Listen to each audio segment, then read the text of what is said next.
this episode, we're going to take the stress out of network troubleshooting by giving your brain a simple, repeatable workflow that works on Linux systems in real life and also maps cleanly to how exam questions are written. When something cannot connect, beginners often jump straight to the most visible symptom, like a website not loading, and they start changing random settings. The better approach is to treat networking like a chain, where each link depends on the one before it. If you start at the bottom and work upward, you avoid wasted effort and you find the first true break in the chain. The workflow we'll use is link, then IP, then route, then DNS, and finally service bind. And the real goal is to learn what each step proves so you can stop as soon as you have a confident answer. Before we continue, a quick note.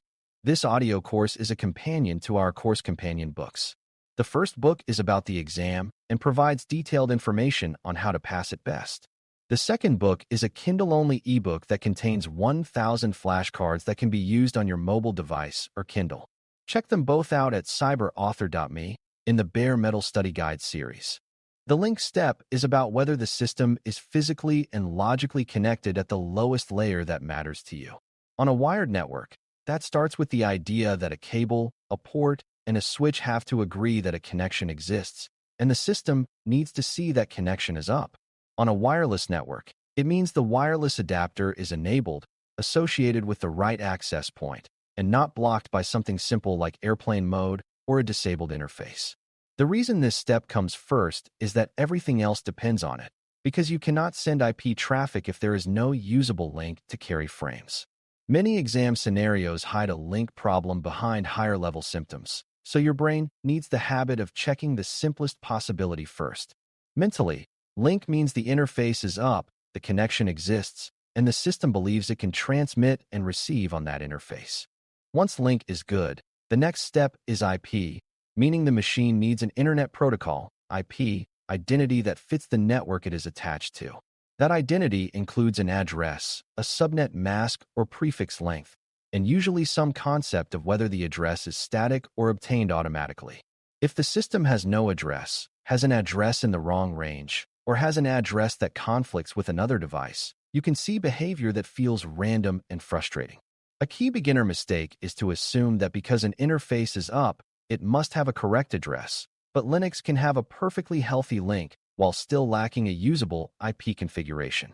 This step is also where you remember that there are two common families, IPv4 and IPv6, and a system might have one and not the other.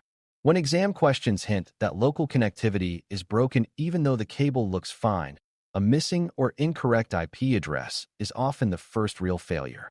It also helps to understand what success looks like at the IP step so you do not overthink it. At this stage, you are not trying to reach the whole internet, and you are not worrying about names or applications yet. You are simply verifying that the machine has an address that belongs on that network and can speak to its neighbors. If you imagine a neighborhood, link is the road existing, while IP is having a house number that makes sense on that street. If your house number is missing or belongs to a different neighborhood, the mail cannot find you, and your outgoing letters will not be treated as coming from a real resident. When you troubleshoot, you want to separate the idea of being connected to something from being correctly addressed within that something. That separation makes later steps clearer because routing and DNS assume you already have a usable address. After IP, the workflow moves to route, because even a correctly addressed machine still needs to know where to send traffic that is not local.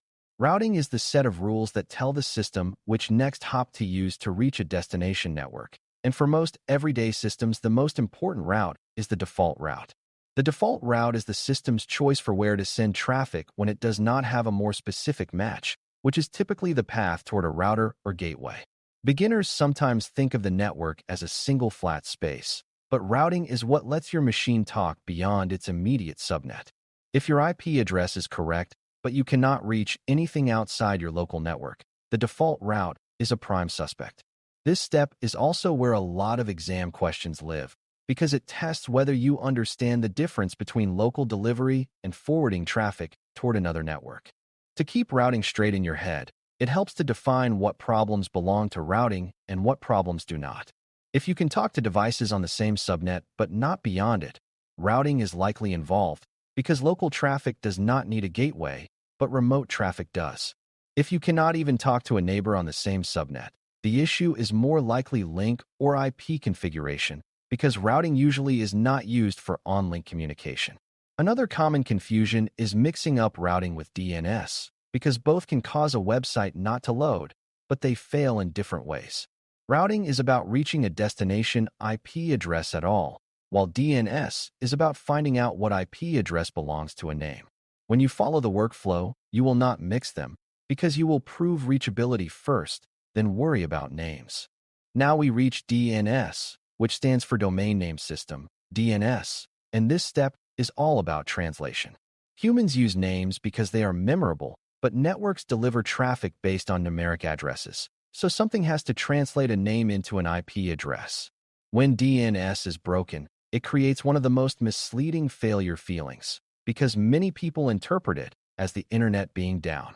In reality, the network might be perfectly healthy, but the system cannot turn a name into the address it needs to contact. DNS problems are also very common in practice, because they rely on configuration, upstream servers, caching, and sometimes split behaviors inside organizations. For the exam, the key is recognizing that if you can reach known numeric addresses but not names, the failure is almost certainly in this name resolution layer rather than in link, IP, or routing. A useful mental trick is to separate questions of reachability from questions of naming, because that is what DNS really is. If the machine can reach its gateway and can reach remote IP addresses, then the transport path is working and the system can talk beyond the local network. If, at that point, only named destinations fail, DNS becomes the focus, because the system cannot determine where to send the traffic. Beginners often waste time adjusting routes or restarting interfaces when the real issue is simply that the DNS server address is wrong, unreachable, or returning bad answers. Even when the DNS server is reachable, misconfigured search domains or caching can produce confusing results where some names resolve and others do not. The workflow keeps you honest by forcing you to prove the underlying path first before you blame DNS. The last step in the chain is service bind, and this is where we stop thinking about the network as infrastructure and start thinking about the application as a listener. Binding is the act of an application attaching itself to a specific IP address and port so that it can accept incoming connections. If a service is not running, is listening on the wrong port, or is bound only to a loopback address, remote users will not be able to reach it even if link, IP, routing, and DNS are perfect. This is a classic exam trap, because the symptom looks like a network problem, but the network can be fine while the service is simply not available from the outside. Binding also includes the idea of listening on all interfaces versus a specific interface, which can be a security choice as well as a troubleshooting clue. When you reach this step, you are essentially asking whether the destination machine is actually offering the thing you are trying to consume. It is important to understand why service bind comes last, because it is tempting to start here when you are thinking about a web server or an SSH connection. The reason is that application problems can be misdiagnosed if you have not first proven that the lower layers work. If the network path is broken, no amount of adjusting application settings will make the connection succeed. On the other hand, if the path is proven healthy, then a failure strongly suggests the service is not listening where you expect, or something is blocking access to it at a policy layer. For beginners, this is the moment where you learn to stop saying the network is down and start saying the service is not reachable, because those are different statements with different fixes. The workflow is basically teaching you to speak precisely, which is exactly what exam questions reward. Now let's talk about how these steps show up in the way problems feel, because your goal is to recognize patterns quickly. A link problem often feels like total isolation, where nothing works, and even local network activity seems dead. An IP problem often feels like you are connected but invisible, where the interface exists but communication is inconsistent or absent. A routing problem often feels like you can reach nearby things but not faraway things, like being able to talk to your router but not the wider world. A DNS problem often feels like some things work and others do not, especially when numeric destinations work but names do not.